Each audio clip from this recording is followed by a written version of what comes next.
Hello students, आज की इस वीडियो में मैं आपको बताऊंगा Haryana board class 9th science का जो है 1 मार्च 2024 को जो पेपर हुआ है, कोड नंबर है 2505। इस पेपर का सॉल्यूशन आपको कराने वाला हूं। वैसे तो एक चीज़ बता देता हूं, ये पेपर बहुत आसान था और हमने जो क्वेश्चन इंपॉर्टेंट वाले आपको प्रोवाइड कराए थे ऑलमोस्ट सारा पेपर उसी में से आया हुआ था। और जिसने प्रिपेयर करे होंगे भाई कमेंट जरूर करना, जिन्होंने इंपॉर्टेंट क्वेश्चन जो बोले थे वो प्रिपेयर करे थे तो कमेंट करके बताना कि हाँ सर हमने प्रिपेयर करे थे और पेपर बढ़िया गया है। कितना स्कोर तुम कर सकते हो वो भी बता देना कमेंट्स में। शुरू करते हैं वीडियो को। मैं हूं अजय और आप देख रहे हैं CCL चैप्टर। लेकिन वीडियो शुरू करने से पहले आपको बता दूं, अगर आपको आने वाली क्लास में, क्योंकि पेपर सबके लगभग खत्म हो गए हैं, तो 10th क्लास में भी आपकी तैयारी इसी चैनल पर कराई जाएगी। और उसके अलावा जो है एक वेबसाइट है जो आपके 10th क्लास में भी काम आती रहेगी, cclchapter.com। गूगल पर जाकर सर्च कर लेना। इस वेबसाइट पर आपको 9th से लेकर 12th क्लास का सारा हरियाणा बोर्ड का सोल्यूशन आपको देखने को मिल जाएगा, तो विजिट कर लेना, काफ़ी ज़्यादा काम आएगी। पुराने पेपर्स वगैरह सब चीज़ें मिलेंगी नेक्स्ट क्लास में भी आपको सेम वेबसाइट cclchapter.com पर। अब देखते हैं यहाँ पे जो विज्ञान है पेपर किस तरीके से था, सॉल्यूशन देख लेते हैं एक बार। अब यहाँ पे जो है पेपर में कुछ दिशा निर्देश दे रखे थे। पहला जो सेक्शन था वो था फिजिक्स का। फिजिक्स का पहला क्वेश्चन था, inertia is the property of body by virtue of which it can not change by itself. तो क्या क्या नहीं बदल सकती, ऑल ऑफ दी जिसमें आंसर आना था, यानी डायरेक्शन, मोशन भी नहीं बदल सकती डायरेक्शन की, ना उसकी जो है स्टेडी स्टेट है तो उसको नहीं चेंज कर सकती, और स्टेट ऑफ रेस्ट को भी चेंज नहीं किया जा सकता। नेक्स्ट जो क्वेश्चन था वो था असर्शन रीजन का, और बहुत ही आसान सा क्वेश्चन था। पहला इसमें असर्शन दे रखा था, the cork float while nail sink in the water, कि कोर्क जो है तैरता है, नेल डूब जाता है। ठीक है भाई, डूब जाता है, सही बात कह रहे हैं। रीजन दे रखा था, this happens because of the difference in their density, ऐसा इसलिए होता है क्योंकि उनके जो घनत्व है उनमें अंतर आ जाता है। ये भी बात बिल्कुल सही थी। और क्या ये कोर्क का तैरना इसी के पीछे लॉजिक था? बिल्कुल सही लॉजिक था। तो यहाँ पे हमारा आंसर आना था both A and R R true and R is the correct explanation of A answer, A जो ऑप्शन था वो हमारा आंसर था।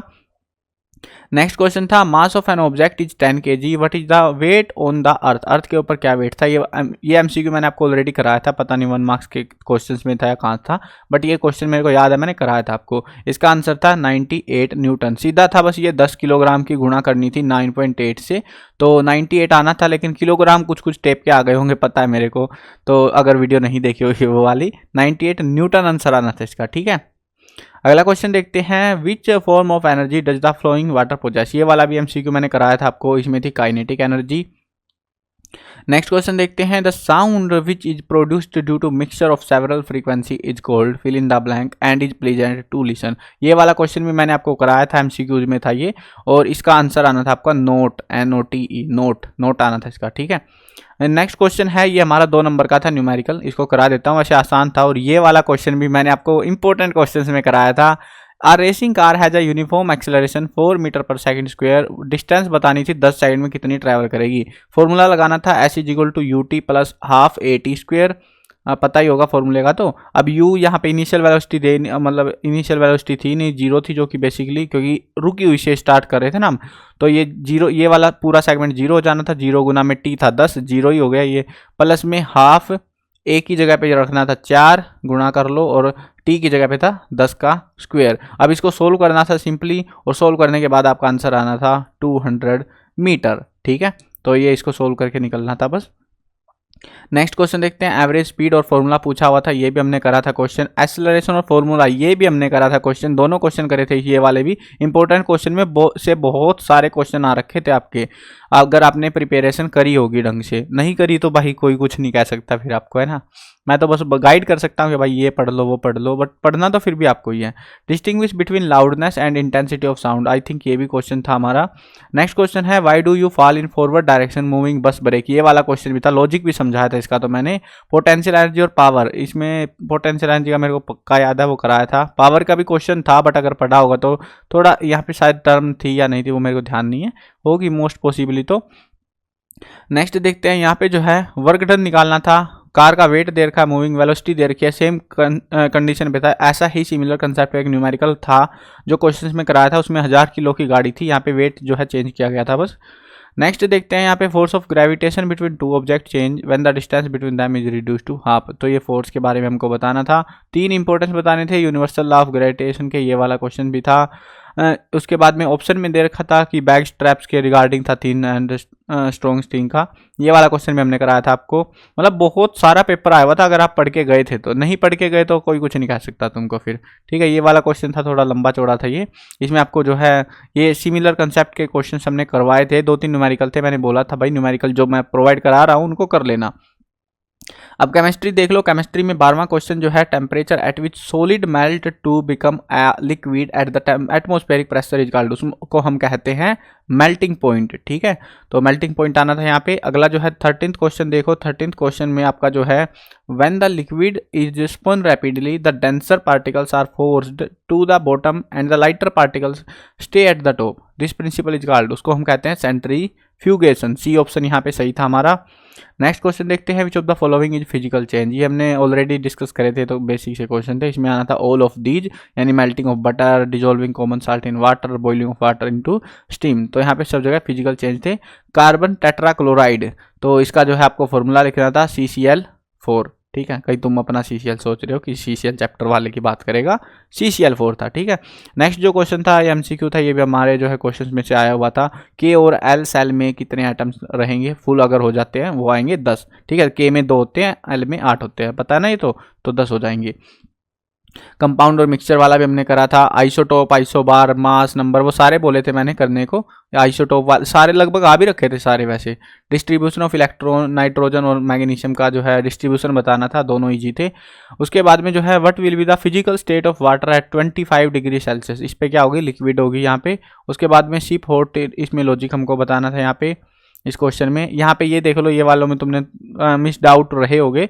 Al2SO4 इसका नाम था aluminium sulphate, K2SO4 potassium sulphate, CaCO3 calcium carbonate, ठीक है। तो ये मैंने बोले भी थे, ये जो मैंने कराए थे, मतलब ये टर्म्स मैंने दी थी आपको याद करने को कि हाँ इनको याद कर लेना, क्वेश्चंस आ सकते हैं इस टाइप के। तो ये आए हुए थे 3 नंबर में, और तीनों बताए हुए में से ही थे। पॉली एटॉमिक आयन बताना है और एग्जाम्पल भी देना है, ये मैंने क्रॉस चेक नहीं करा है, अब आप में से पढ़ा होगा तो याद होगा आपको। मास नंबर, आइसोबार इजी थे, ये भी मैंने करा दिए थे आपको।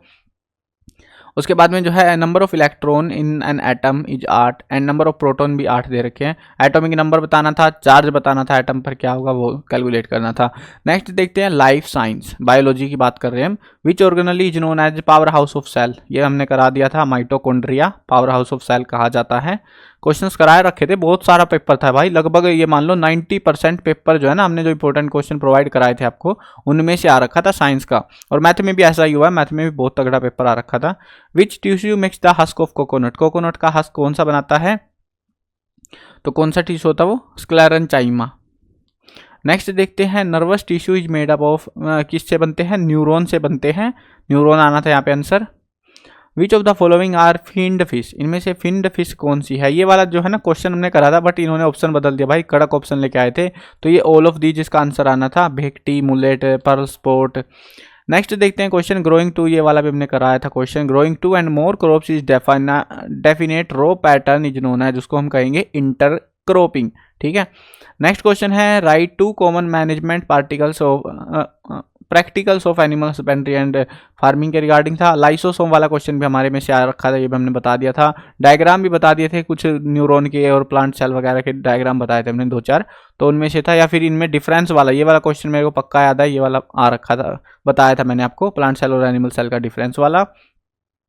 उसके बाद how many type of element together makeup the xylem tissue, name दम, उनके नाम बताने थे, या एरोलर टिश्यू के नाम बताने थे। ये वाला क्वेश्चन, ये वाला सेक्शन इसमें हार्ड था, ये वाला इजी था, डायग्राम बनाना था, ये हमने करा दिया था। और 3 कार्डियक मसल के फीचर, ये दोनों क्वेश्चन हमने जो है आपको इंपॉर्टेंट में करा रखे थे।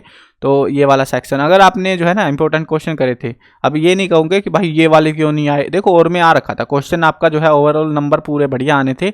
और आप भी कमेंट करके बताना कि पेपर कैसा गया आपका, अगर आपने तैयारी करी थी अच्छे से तो कैसा पेपर रहा। वैसे तो इजी था पेपर, काफ़ी ज़्यादा इजी था एज एक्सपेक्टेड, जितना आना चाहिए था उससे भी इजी दे रखा था 9th क्लास में पेपर को, इसको साइंस के पेपर को।